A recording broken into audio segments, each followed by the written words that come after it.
Hello and welcome to my channel, I Win to Lose Gaming. Skirk has skirted around to become a playable character in Genshin Impact. In today's ultimate guide video, we'll go over everything you need to know about Skirk. This video was filmed on the Creator Experience server, and as with any Creator Experience server video, things are subject to change on release, so if there are any notable changes, please check the comments down below.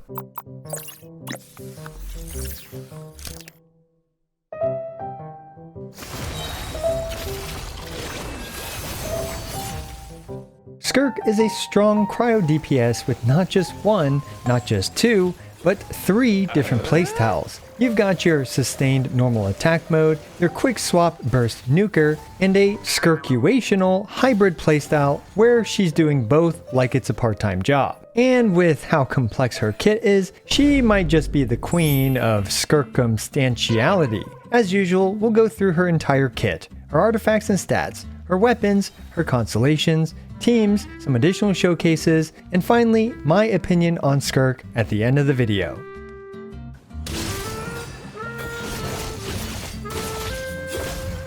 Starting off with Skirk's basic attacks, which are largely useless and not really recommended to level much. However, despite being largely useless, they technically aren't completely useless, primarily due to player error. I often find myself hitting the enemy with a couple of physical attacks at the end of Skirk's infusion window. Also, sometimes Skirk's elemental skill will still be on cooldown and you might as well squeeze in a couple of these. Overall though, don't worry about Skirkulating these physical attacks into her rotation because her cryo-infused attacks are all part of her elemental skill and they don't use her basic attack multipliers.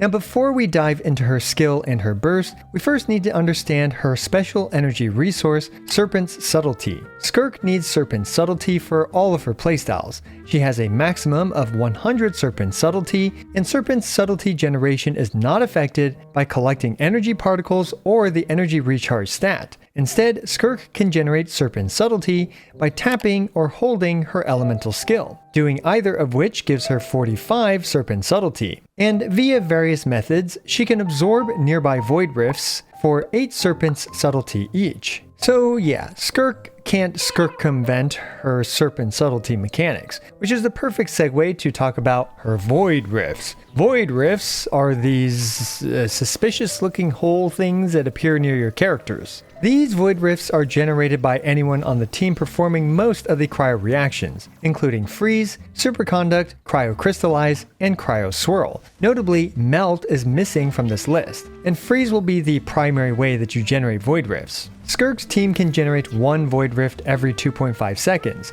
and there can be a maximum of 3 void rifts on the field. And a void rift appears to last for around 17.5 seconds before it expires. As mentioned earlier, Skirk can absorb nearby void rifts for 8 Serpent's Subtlety each via various methods which we'll talk about in more detail in a bit.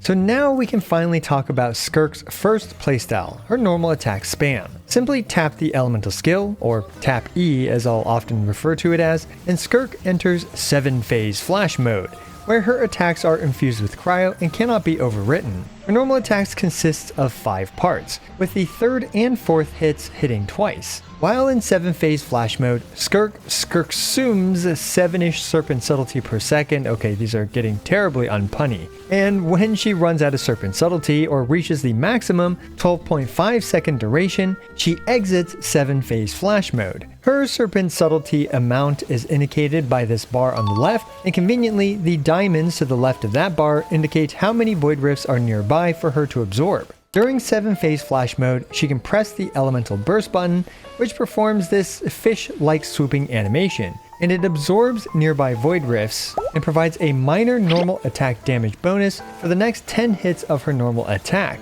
The damage gain is minor, but this is a quick and efficient way to absorb nearby void rifts to extend her 7-phase flash mode. She can also perform a charged attack during 7-phase flash mode, and this will also absorb nearby void rifts. But you will need to occasionally perform these because your burst will be on its 15-second cooldown. Do keep in mind that the charged attacks themselves are a DPS loss, so you pretty much just use these to absorb more void rifts. A few additional details is that swapping off loses your E infusion, and importantly, you have a use it or lose it relationship with your Serpent Subtlety, where if you have any left when you swapped off or at the 12.5 second mark, and if you were in 7-phase flash mode, Skirk will lose all of her current Serpent Subtlety. The skill also has an 8-second cooldown, beginning from when 7-phase flash ends. And also, dashing during it doesn't actually consume any Serpent Subtlety, but it does consume your stamina. So fortunately, you're not as punished for dashing during Skirk's elemental skill. And during her E infusion, she also has some pretty decent interrupt resistance. Now, all this is fine and dandy, but another core part of her kit is the Death Crossing stacks. Now, what's going on with Death Crossing stacks? If a Hydro or Cryo character on Skirk's team hits an enemy with Hydro or Cryo damage, not including Skirk, Skirk will get a Death Crossing stack. Each character can only provide one stack, and each Death Crossing stack improves her normal attack multipliers significantly, with one stack dealing 10% more damage, 2 stacks dealing 20% more damage, and 3 stacks dealing a whopping 70% more damage than at 0 stacks, making this a crucial passive to fulfill. So yeah, that about covers it for her normal attack spam details. Let's put this all together and go through a simple example. First, set up all your support stuff, then press E with Skirk, and then perhaps Q to absorb nearby void rifts. Then you can perform a bunch of N5s, which is normal attack 5, a couple times, and then use her charge attack to absorb the new rifts, and just mash out as many basics as you can as your Serpent Subtlety expires. So yeah, pretty much just mash that basic attack button, like Skirk owes you some DPS, and press Q or use her charged attack in order to absorb nearby void rifts for additional Serpent Subtlety. And with that, we can Skirk off her normal attack playstyle and move on to her quick swap Nuke playstyle. In order to perform this incredibly menacing looking elemental burst, where she shatters reality and our expectations, you need to not be in 7-phase flash mode, and you need to have at least 50 or half of her 100 Serpent Subtlety. The burst itself hits 5 times plus 1 finishing hit. Then at burst level 10, she gains 34.78% per Serpent Subtlety over 50, up to 12 stacks on each hit, which is a lot. So to max out the burst damage, you'll want 62 Serpent Subtlety or more. When you hold Skirk's elemental skill button, Skirk will gain 45 Serpent Subtlety and absorb nearby void rifts for 8 each. She also won't enter 7-phase flash mode with her hold elemental skill. This means that in order to perform this nuke, at a minimum starting from 0 Serpent Subtlety, if you hold E and there is 1 void rift near you, you'll absorb it and you will have 53 Serpent Subtlety, allowing you to perform this burst. However, because of the plus 34.78% per Serpent Subtlety up to 12 stacks on each hit, you'll want to absorb at least 2 void rifts, which shoots her burst multiplier up from just 3,359% to 6,030% and 6,364% if you have 62 or more Serpent Subtlety. As we can see in this clip, Skirk's burst damage went up by 89% by just absorbing 3 void rifts in comparison to only absorbing 1 void rift. So it is very important for her burst damage to find ways to have around 62 Serpent Subtlety. Fortunately, there are many ways to do this. For the first rotation, you have a couple options. You can use her hold E before doing anything else, and then you do your support stuff, then you can use hold E again. This will give you well more than 62 Serpent Subtlety. Then for all following rotations, you should be able to absorb 2 to 3 void rifts without any issue. Alternatively, there are many situations where you'll just have a ton of Serpent Subtlety to start off, like at the beginning of the first Abyss Chamber and just exploring in the overworld. And one more last little detail is that regardless of which burst you use, whether it's this nuke burst that I've been yapping about, or the 7-phase flash mini burst which absorbs void rifts nearby, your burst will still be on a 15-second cooldown, and yeah, both of these bursts share a cooldown. Similar to her normal attacks, her burst damage also goes through similar damage gains through her Death Crossing stacks. So regardless of her playstyle, you want a full team of Hydro and Cryo characters. Phew, we can finally move on to some other parts of her kit, starting with her third passive, where if there is only Cryo and Hydro characters on the team, and at least one of each, this passive gives +1 skill level to everyone on the team. This is a fantastic passive for Skirk's optimal team, since characters like Furina, Escoffier, and Shenhe all benefit from this passive. And another really interesting mechanic Skirk has is that she generates 4 Cryo Particles if she hits an enemy with any cryo damage. Yes, even her burst can generate Cryo Particles, which is a first as far as I'm aware. While the particles are literally useless for herself, they are very useful for her teammates. This particle generation has a cooldown of around 15 seconds. For her talent priority, level up her elemental skill and elemental burst, and you don't need to bother leveling her basics if you don't want to.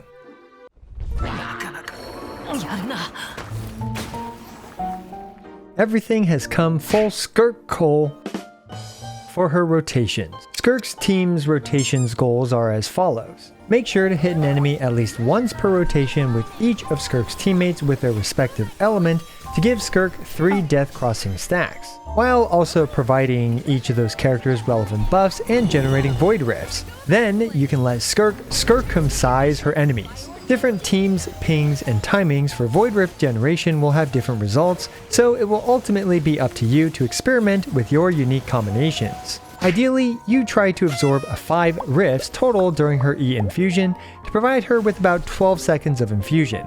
In these examples, I'm using Escoffier, Furina, and Shenhe. If your team is different, then you'll need to experiment a bit, but hopefully this will be a good enough foundation for you to get started. Using this specific rotation leads to 3 void rifts being generated by the time it's Skirk's rotation. I found that by using Escoffier's skill before Furina's rotation, this allowed a consistent 3 void rift generation before Skirk's rotation. Then, without any animation cancels, you can perform E, Q, N5, N5, charge attack, N5, N5, which is 4 full N5 combos. Now we can actually optimize her rotation a bit. There are some frames to shave off of Skirk's normal attack 5. For example, we can use her mini burst to animation cancel the first normal attack 5. Just make sure to time it right after the normal 5 hits the enemy. And we can also dash cancel to save a bit of frames on the second N5. Then we can actually dash cancel the charged attack the moment she tosses her dual sabers to save some more frames, and then dash cancel the next N5. This saves just enough time to squeeze out a bonus N3. Yes, this is a lot sweatier, and for the last N3, many buffs have fallen off. But still, this means you can squeeze more attacks into the actual buff window, which is fantastic in my opinion. Also, the last N3 has some pretty tight timing, but yeah, these micro optimizations are worth doing for sweaties out there. For her nuke rotation, it's pretty straightforward. If there are 2 to 3 void rifts on the field, just perform hold elemental skill and then burst. With 2 to 3 void rifts, you'll get 61 to 62 plus Serpent Subtlety, which allows you to output nearly full powered elemental bursts. Alternatively, for your first rotation, if you want to guarantee a full powered burst, you can simply use Skirk's hold elemental skill before your support's rotation. Then do the support stuff, and then hold elemental skill again with Skirk, and then perform her elemental burst. This will guarantee at least 90 Serpent Subtlety, which is obviously much greater than the 62 needed for max burst damage. Finally, we have her hybrid playstyle. This one requires you to have around 62 Serpent Subtlety at the beginning of your rotation. Simply perform her elemental burst first, then you can tap elemental skill to enter 7-phase flash mode, and perform the aforementioned normal attack combo, but with a charged attack instead of her mini elemental burst. This hybrid playstyle is situational, but when available, it can be very powerful. Typically, you have this available in the overworld when moving from point A to point B, and you also start the first chamber of Abyss with full Serpent Subtlety. Granted, your buffs do fall off much sooner in this rotation, so perhaps stopping after the third N5 is totally fine as well. As we can see, Skirk can output some really comically high multipliers with these combos, with the standard combo outputting already an outrageous 11,245% in normal attack multipliers. And if you perform some solid animation cancels, you can push this up to 12,699% in a single infusion window. As for her Nuke build, we can see that it outputs 6,364% in just 3.5 seconds, or potentially even less, making the DPS on this comically high, albeit the damage per rotation is not as high. Finally, the hybrid rotation pretty much just sticks the Nuke with an NA combo together, outputting an unseen 18,235% in a single extended rotation. The good news is that the window here is actually too long. Or I guess that's actually bad news for Skirk, but whatever, as most of the buffs start to fall off around the 10 to 12 second mark.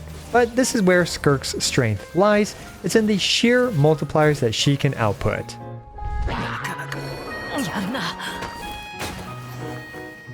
Okay, so no more treats because it's time for some tricks. As mentioned already, Skirk can save some time by animation canceling normal attack 5 with her mini burst or a dash cancel. However, dash cancel becomes less worth performing with attack speed, at least I'm pretty sure, so correct me if I'm wrong. And you can animation cancel her charge attack with a dash as well. The next trick is the skill extension, which was also implemented into the previous rotations, but I just didn't mention it. Skill extension is basically when Skirk performs an attack right before her elemental infusion ends. That attack will still come out with the infusion, effectively extending the skill's duration by whatever is remaining in that last attack's animation. This is how we were able to squeeze out an extra attack at the end of various rotations.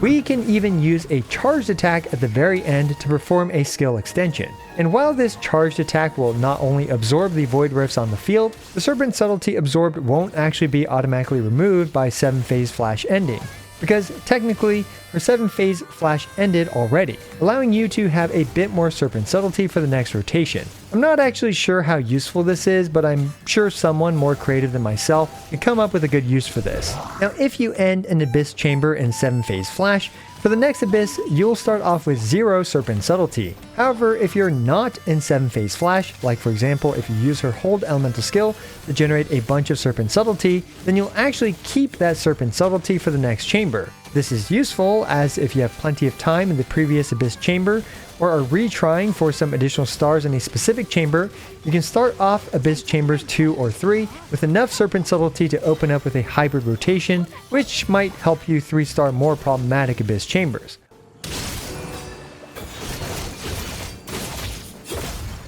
We've made it to the math part of the video, and for Skirk, her builds are quite circumstantial. Her general best all-around artifact set is the Finale of the Deep Galleries. This thing's 2-piece set bonus provides 15% cryo damage, and the 4-piece is quite complicated. Basically, the 4-piece either provides 60% burst damage or 60% normal attack damage if the user is at 0 energy, with of course Skirk always being at 0 energy. Both the burst damage and normal attack damage buffs cannot coexist at the same time, needing 6 seconds of the lack of that damage type to be able to switch over to the other damage type buff. Basically, this set is great for her normal attack playstyle, and it's also her best option for her Nuke playstyle. Arguably though, it's not her best option for her hybrid build, but not by too much. However, not all hope is lost for the hybrid build, because near the tail end of the hybrid rotation, the normal attack buff actually kicks in after that 6-second timer for about 40% of the normal attacks, which is aight if you ask me. And there are 2 other key selling points for this artifact set, in that it is not teammate dependent, and it will work perfectly regardless of who Skirk's teammates are, like without Furina. And it is much easier to build this set with crit rate weapons, unlike the next set, the Marichasi Hunter, which is the perfect segue to talk about the Marichasi Hunter, another set that's debatably her best set, but only when Furina is in her team. The 2-piece set bonus provides 15% normal attack and charged attack damage, and the 4-piece set bonus provides 12% crit rate when your HP goes up and down, stacking up to 3 times for up to 36% crit rate. For the normal attack spam build, it's nearly as good as the Finale of the Deep Galleries, surprisingly, to the point where the difference isn't meaningful enough to farm an entirely new set for. However, this set has 2 main issues. The first problem is that it's hard to farm a good set of the Marichasi Hunter if you use a crit rate weapon on Skirk. such as her signature weapon. Even my Skirk is going to be over-critting by a little bit, because you need everything to pretty much roll into crit damage and attack percent. Now, with her signature weapon, you can only get around 6 crit rate rolls before you overcap on crit, thanks to Cryo Resonance's 15% crit rate and the 36% crit rate this set provides. As a reminder, any crit rate over 100% is completely wasted. And although Cryo Resonance can be a bit inconsistent, especially depending on your team and against what enemy, you still need to take this into consideration. So if Cryo is the dominant aura for your team, make sure your crit rate stat on Skirk's out of combat stat is no higher than 49% or else you overcrit. Meanwhile, if Hydro is the dominant aura for your team and you're fighting specifically enemies that cannot be frozen like bosses, then you can get away with 64% crit rate on your stat page. But yeah, as you can see, Skirk using the Marichasi Hunter is very Skirk-umstantial, and you need to plan accordingly, which is a significant disadvantage for this set. The other major problem with this artifact set is that Skirk is locked in with Furina, where, while Furina is great, this can be quite restrictive, especially since Skirk doesn't need Furina on her team. The Marichasi Hunter also isn't great for her nuke build, but fortunately is competitive for her hybrid playstyle. Overall though, if you plan on using Skirk with Furina constantly and pretty much all the time, then the Marichasi Hunter is probably the most recommended set, especially from a resin efficiency standpoint, because you'll be farming for both Skirk and Furina, and Escoffier if you have her as well. However, do keep in mind the restrictions that I've mentioned that this set has for your account. The next set I recommend is the Gladiator's Finale. While this falls noticeably behind the two aforementioned artifact sets, it is very usable, and if you have a great set of the Gladiator's Finale, you can just save your resin. Although personally for me, I think that losing 7.5% damage on her normal attack playstyle and a massive 21% on her nuke playstyle is a significant enough loss for a sweaty min-maxer like myself to spend months farming the Finale of the Deep Galleries. But again, you can just use the Gladiators if you have a great set and don't want to mold over farming a whole new artifact set. The next set worth mentioning is the Blizzard Strayer, and if you know anything about the Blizzard Strayer, you know that it's a very awkward set, needing the enemy to be frozen, or at the very least to have cryo on them, to get 40% and 20% crit rate respectively. This makes it very easy to overcrit, especially with Cryo Resonance as well as a crit rate weapon. So yeah, while it is competitive and even a little better at times against frozen enemies, most of the difficult boss type enemies aren't even freezable, which makes this not a set that I recommend. And we actually have another set, the 4-piece Vermilion Hereafter, which is another set tied to Furina. So if you have a great Vermilion Hereafter set and plan on only using Skirk with Furina, then yes, this is another usable set, although we are falling far behind enough at this point where I would personally recommend farming one of the aforementioned options. A few other set combinations are listed, so feel free to take a look, like the Retracing Bolide and the Echoes of an Offering, but at this point, I don't really recommend these sets, hence the lack of commentary on them.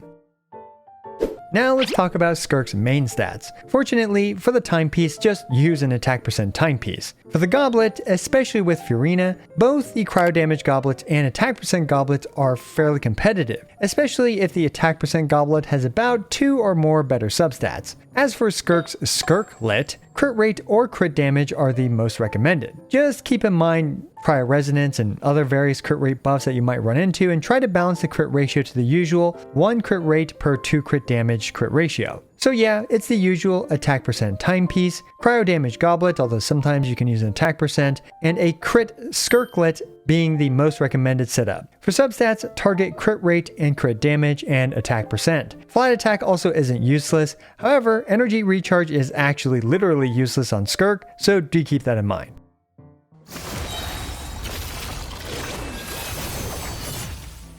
Up next, we have Skirk's equally circumstantial weapon options. Unsurprisingly, her signature Skirk sword, the Azurelight, is her best option for both her normal attacks and her burst damage. This makes it a simple, no-nonsense sword. However, Skirk does have a couple great free-to-play friendly options, with the Calamity of Eschew being extra notable, as this thing provides 16% normal attack crit rate and 40% normal attack damage, while Skirk is shielded. Fortunately, Skirk has a few pretty solid shielding options in Dahlia, Constellation 4 Layla, and Subtlety, enabling her to fully benefit from this passive. Needless to say, don't use this thing without a shield. The next free-to-play friendly sword is the craftable Finale of the Deep, not to be confused with the Finale of the Deep Galleries artifact set. Anyway, this weapon provides much needed attack for Skirk. For this weapon, a good healer that can provide some additional healing after Skirk swaps on, like Escoffier, Charlotte, and even Kokomi, is highly recommended to heal off the Bond of Life for the additional attack. As for the 5-star weapons, the Haran Gapaku is a great choice for Skirk's normal attack damage, clocking in at an impressive 85.6% of her signature weapon, although the burst's damage does fall significantly behind. Another issue with the Haran Gapaku is that it provides 33.1% crit rate, which makes it very difficult to build with the Marichasi Hunter, although this isn't really an issue for the Finale of the Deep Galleries artifact set. Next we have the Primordial Jade Cutter, which is just another solid stat stick, but again not with the Marichasi Hunter since this thing gives even more crit rate, 44.1%. After that, the Summit Shaper is another solid option, especially with a shield, although even without a shield it's pretty usable, but not that much better than the craftable Finale of the Deep, so a shield is recommended. Then we have the Mist Splitter Reforged, whom Skirk actually takes full advantage of its passive since Skirk is always at 0 energy. This makes it a decent option, but surprisingly it's not as amazing as you might expect. Honestly, this just demonstrates the power creep in signature weapons. Then we have the Black Sword, and at Refinement 5 it is just a smidge worse than the Finale of the Deep. Also, the crit rate makes it hard to build for the Marichasi Hunter. But if you use this thing without the Marichasi Hunter, it's actually kind of nice because unlike the Finale of the Deep sword, you don't need to worry about any silly Bond of Life shenanigans. So yeah, of course there are plenty of other options given that Genshin Impact is kind of an old game now with so many swords, and I don't really feel the need to yap about all of them, but here is a chart, so feel free to take a look at this gargantuan chart.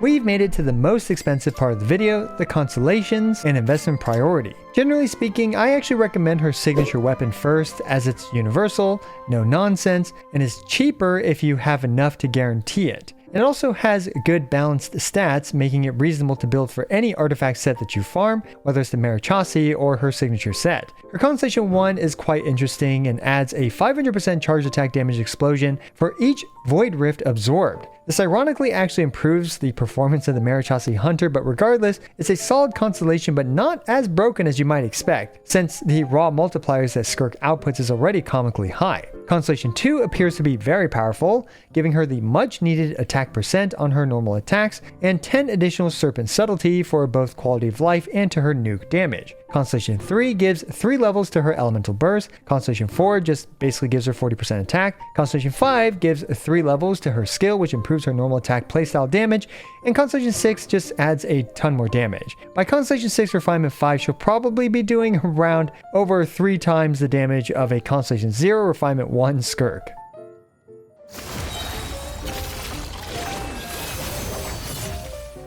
Alright, so teams are an interesting puzzle with Skirk. Skirk has the following team requirements: only Hydro and Cryo characters, at least one Hydro character, and preferably a Hydro character that can apply off-field Hydro to generate Void Rifts. One of her best teams on release is going to be Skirk, Escoffier, Furina, and Shenhe. This team synergizes very well as Escoffier boosts everyone's damage, Furina also boosts everyone's damage, and Shenhe boosts everyone's but Furina's damage. Not only that, but Escoffier and Furina output some serious off-field damage, and everyone in the entire team benefits from Skirk's +1 skill level passive. You also have a healer, and you have just enough off-field Hydro application from Furina for Void Rift generation. So yeah, definitely my most recommended team overall, but fortunately, Skirk does have other options. Starting with replacing Shenhe's slot, we actually have many options. We have Yelan as a great option, although keep in mind that you won't have Cryo Resonance against unfreezable bosses, but you will be freezing freezable enemies a lot. So do plan ahead for that. Yelan definitely felt worse to me than Shenhe, but she is still a very solid option.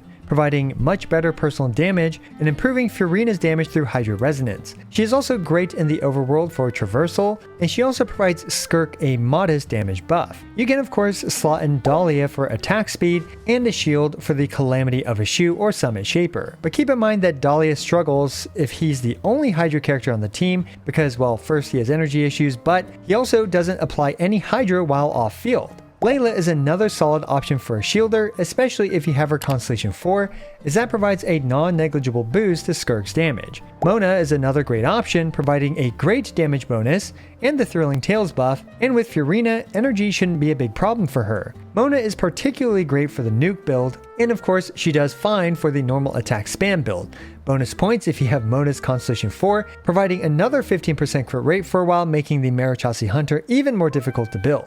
Heck, you can even use Milani in this 4th slot with Cinder City and the Thrilling Tales, although it does feel a bit awkward, but it is surprisingly usable. Speaking of the Cinder City, Subtlety is okay here, but it can be difficult to activate both the Cinder City and Thrilling Tales, especially on this specific team, as the dominant aura will be Cryo, so Subtlety's signature weapon is thus recommended, but still Subtlety can provide a shield as well for the Calamity of a Shoe. Now what about replacing Escoffier? Both Charlotte and Mika can help with this, with Charlotte providing the Thrilling Tales buff and Mika providing attack speed. Charlotte can also run the Tenacity, which is nice because you'll often have a Noblesse user already like Shenhe, or some other character on the team. Now what if you don't have Furina? Well, you'll definitely want to replace her with an off-field Hydro Applicator to generate Void Rifts, with Yelan probably being the best option, and Mona is okay, although she generates less Void Rifts and, well, thus naturally lead to shorter rotations, which actually works out for her because Mona's buffs fall off pretty fast. Kokomi is a good consolidation of healer and Hydro off-field applicator as well, and heck, even Noblesse Oblige Ayato's burst can work for this.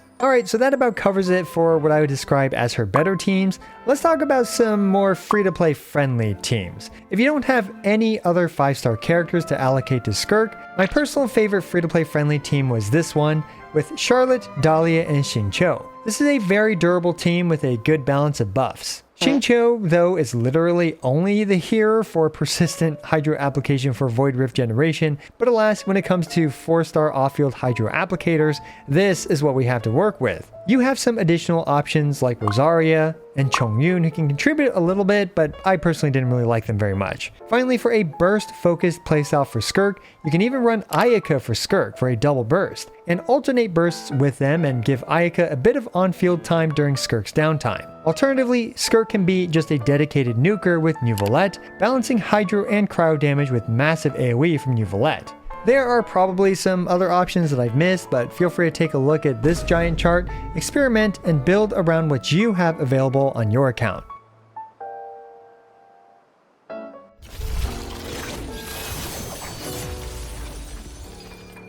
Okay, we've got ourselves a few quick additional showcases in comparison to my original Skirk guide or I guess Skirk creator experience server showcase video.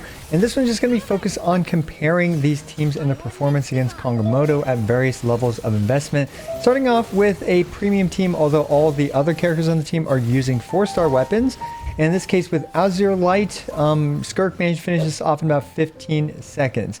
And this next team, we are, downgrading to the Black Sword, which is going to be roughly equivalent to other free-to-play friendly swords like the Finale of the Deep. Not the Finale of the Deep Galleries, the Finale of the Deep Sword. So, yeah, a bit confusing, but alas, here we go. And you can definitely tell this took quite a few more hits to take out the Kongomoto, but since it was still within the same rotation, it ended up not being like, a whole lot behind than the other one. But what if we ended up replacing Shenhe and we stuck with the Black Sword? How much longer is it going to take us? In this case, I decided to replace Shenhe with Dahlia, because Dahlia can also even upgrade the weapon to the Calamity of a Shoe, which would actually perform even better than this. However, assuming we're LARPing with the Black Sword as the Finale of the Deep, well, here we go. Now we cleared this in 20 seconds, dealing about 87% of the DPS of the previous team, or the baseline team. And here we go. Now we are replacing Furina. We're getting into even more, I guess what I would describe as copium, because as you kind of replace each of these characters, it gets more and more difficult. And we're even replacing Furina with a pretty decent character in Yelan. But yeah, so we are replacing it, and we are just barely shy of taking out the Congo mode in a single cycle. So there we go. That is a bit unfortunate, but it is what it is. And up next, what if we replace, excuse me, Escoffier with Charlotte, another cryo healer, who can provide the Thrilling Tales buff, a reasonable free-to-play friendly alternative. Okay, I guess the Healon replacement for Furina wasn't that free-to-play friendly, but hey, you know, just doing a few comparisons for you guys. And here we go. So we managed to replace Escoffier, and just like that, we are now just even a bit more barely shy of being able to take out the Congo mode in a single rotation. Finally, what if we replace everyone now with a much more free-to-play friendly team? And Dahlia is still indeed at Constellation 0, so he's not gaining that additional 10% attack speed from his Constellation 6. And let's see how much longer it takes Skirk to clear the Congo Modo with the R5 Blacksword and a free-to-play friendly team. Keep in mind that these are all anecdotal comparisons, so yeah, take them with a giant grain of salt. I mean, take calculations with a giant grain of salt as well, because they have the opposite problem of not being anecdotal comparisons. So anyway, this is going to take about 2 rotations, although not 2 full rotations, but just 2, you know, like 1 3/4 of a rotation or so to take out, leading to roughly a 50% DPS performance in comparison to her premium team. So definitely keep that in mind, that as you start swapping out her premium team's characters, you're going to notice a pretty big difference in performance.